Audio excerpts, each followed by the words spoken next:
Merci mes chers maîtres, mes chers confrères. Donc on va entamer cette session avec l'anatomie et la physiologie de la choroïde.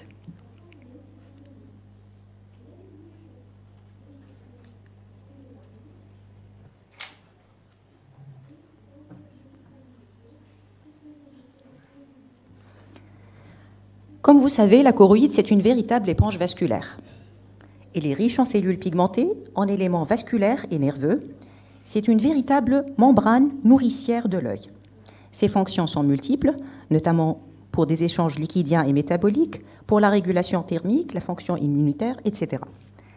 Commençons par l'anatomie de la choroïde. Sur le plan macroscopique, la choroïde, comme vous savez, est située entre la sclère en dehors et l'épithélium pigmentaire et la membrane de Bruch en dedans.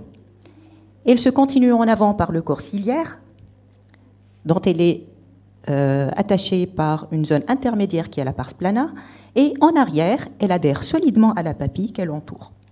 Sur le plan microscopique, elle présente différentes couches.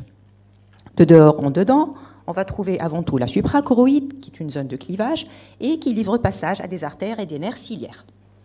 Juste après, on va trouver la choroïde avec son stroma, qui est essentiellement vasculaire, réparti en 3 couches. Une couche de gros vaisseaux, ou couche de Haller, une couche de vaisseaux de moyen calibre, ou couche de Sattler, et une couche de choriocapillaire. Juste après, la membrane de Bruch. Quels sont les vaisseaux de la choroïde? Dans le versant artériel, la choroïde est irriguée par les artères ciliaires postérieures.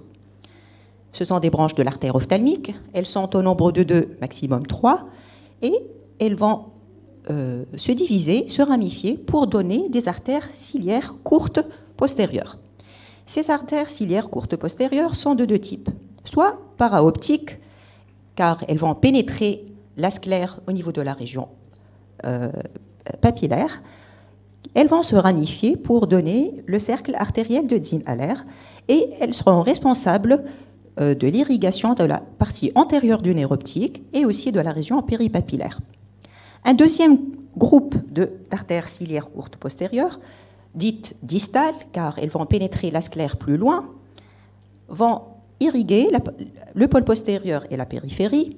Elles vont se ramifier et aussi elles vont donner une artère ciliaire longue postérieure sur le méridien horizontal, en nasal et en temporal, qui vont se ramifier en ascendante et descendante pour se déverser dans le grand cercle artériel de l'iris.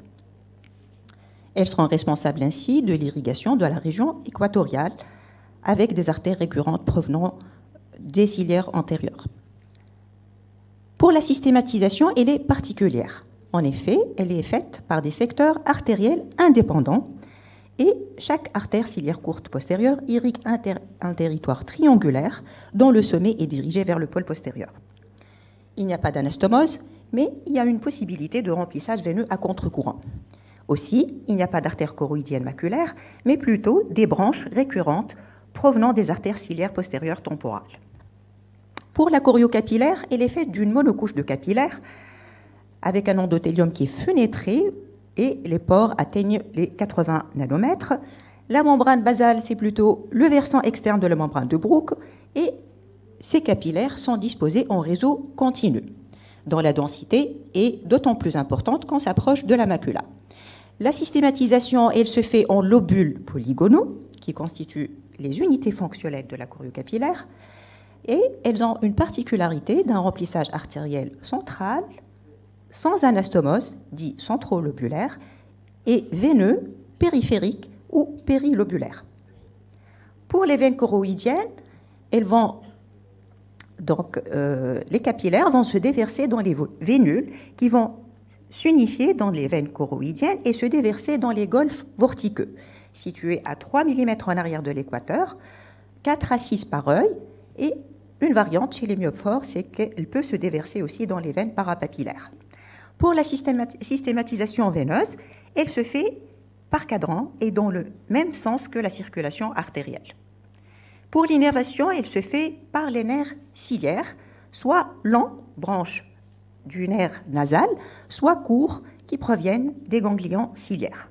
Leur distribution va se faire au niveau des artères, des artérioles et des veines. Donc, elles ne sont pas présentes au niveau de la choriocapillaire et elles ont une densité très importante qui peut aller jusqu'à tous les 8 microns.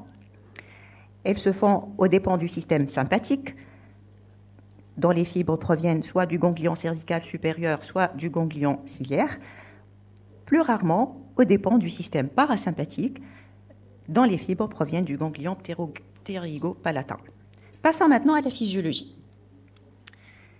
Quelle est la particularité de la perméabilité des vaisseaux choroïdiens? Donc, la choriocapillaire, elle a une paroi qui est très fenêtrée. Donc, elle permet le passage non seulement des petites molécules, dont le glucose, l'acide aminé, aussi la fluo, mais aussi des grosses molécules dont la taille est inférieure à 3,2 nanomètres, dont l'albumine, les gamma-globulines, mais aussi le rétinol.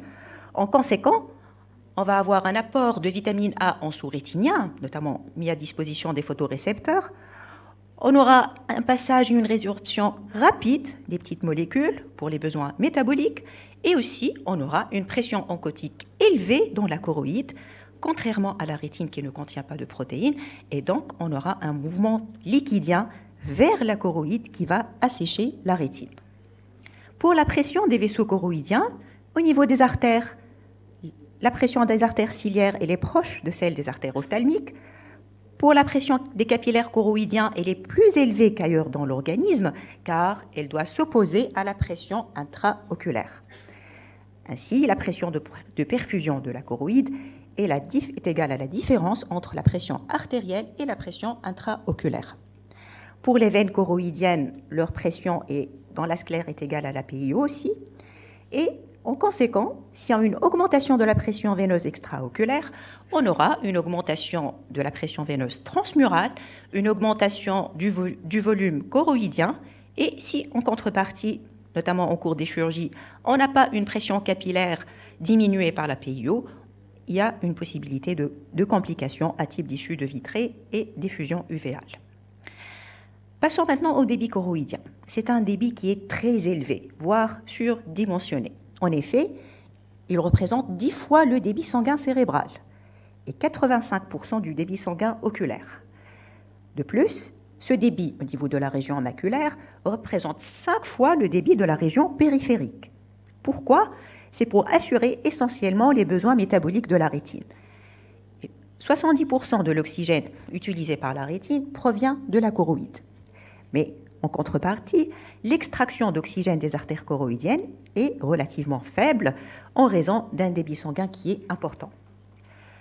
Ce débit sanguin sera dirigé essentiellement pour les photorécepteurs qui sont les principaux consommateurs d'oxygène, notamment pour assurer la croissance des articles externes, le cycle de la rhodopsine et surtout pour le maintien du dark current à l'obscurité qui, à l'obscurité, la consommation d'oxygène est multipliée par 2.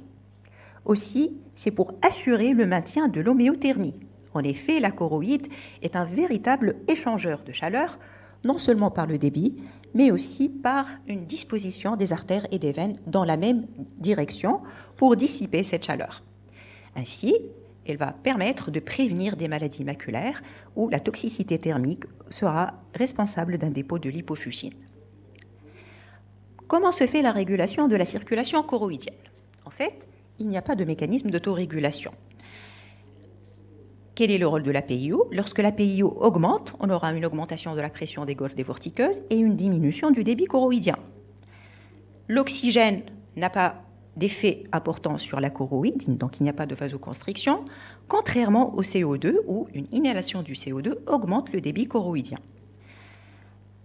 Le système nerveux autonome a une grande part dans cette régulation, surtout le système sympathique. On a constaté qu'une sympathectomie augmentait le débit choroïdien, alors que la stimulation sympathique diminue le débit choroïdien.